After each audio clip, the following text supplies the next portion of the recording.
Tony Rogan, the match was there for the taking. We allowed the entire 90 minutes to pass us by and managed just one shot on target against a team in crisis. Very poor display, no question. Stephen Taylor, we would have taken this position in September. Yes, absolutely. However, last night was a massive opportunity to excel. Good league position, poor result and display. That's the kind of... Oh, actually, let me finish this one. A valuable point, a home game next to qualify with a game to spare, back-to-back clean sheets away from home in the Champions League. How could anyone be unhappy with that? So, definitely a mixed feeling. Yeah, it's a mixed bag, innit? That was sort of my view last night. Kind of struggle to understand why any Celtic fan would be unhappy with a point on the road. But I do take in what people are saying here, that was, a Dinamo Zagreb side which was far from at its strongest and which has been struggling recently domestically, not doing terrifically well in the group stage, although they were only 1 point behind Celtic, remain only 1 point behind Celtic. Do you know, in the bigger picture, and I wonder what Celtic fans think about this, and I'm not saying for a second, by the way, it's time to start getting worried about Hampden at the weekend and, a Celtic on the slide. But what I would say is the Leipzig performance was, the 5th of November, Guy Fawkes night? Mm-hmm. And I'm not sure that Celtic have replicated that standard since then. They've won, they've kept the results going, they've kept stretching the lead at the top of the league, all good. But I think Celtic beat Aberdeen 6 in the cup semi-final ahead of the Leipzig game, and you just wonder. I'm not sure that I've seen the same standard of performance from Celtic since then. Now, the games are coming thick and fast. He is having to chop and change, Brendan Rodgers.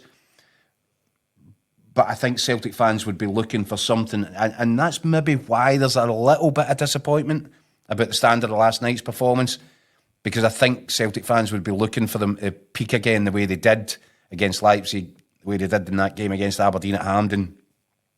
They've not consistent. There's been a brilliant 45 minutes at home to Ross County, but it was Ross County.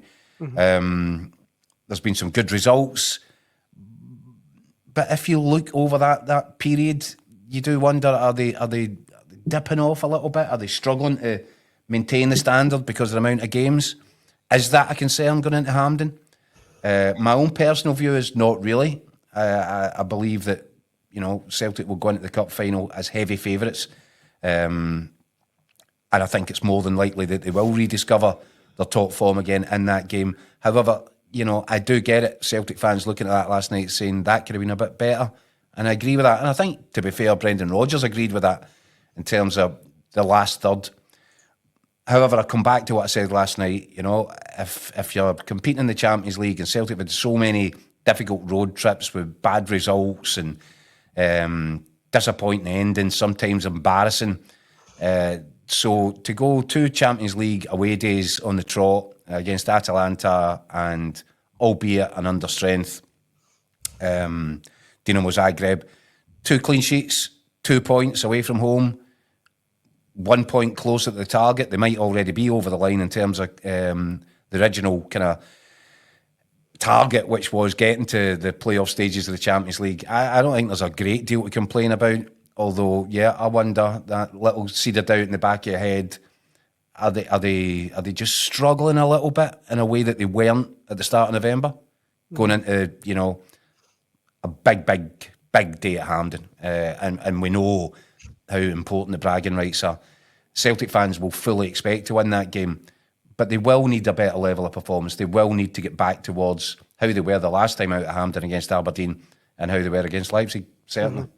Absolutely. Let me throw a couple of more comments at you, because it really is a kind of mixed bag. Mark Fairfield watching live on YouTube.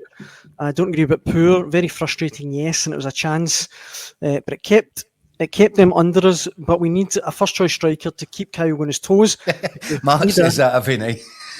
Does I know? Mark, listen. Hold on here, right?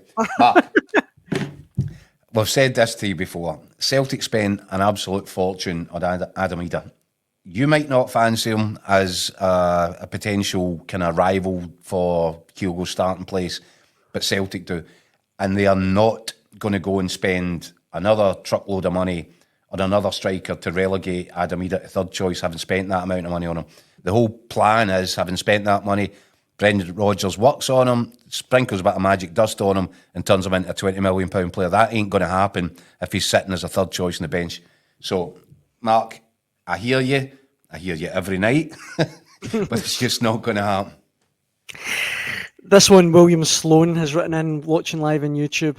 I think the game on Sunday is the ideal fixture to get Celtic back on track. They're not really off track, are they? But that's just to fine-tune things and get them back to that kind of level, perhaps.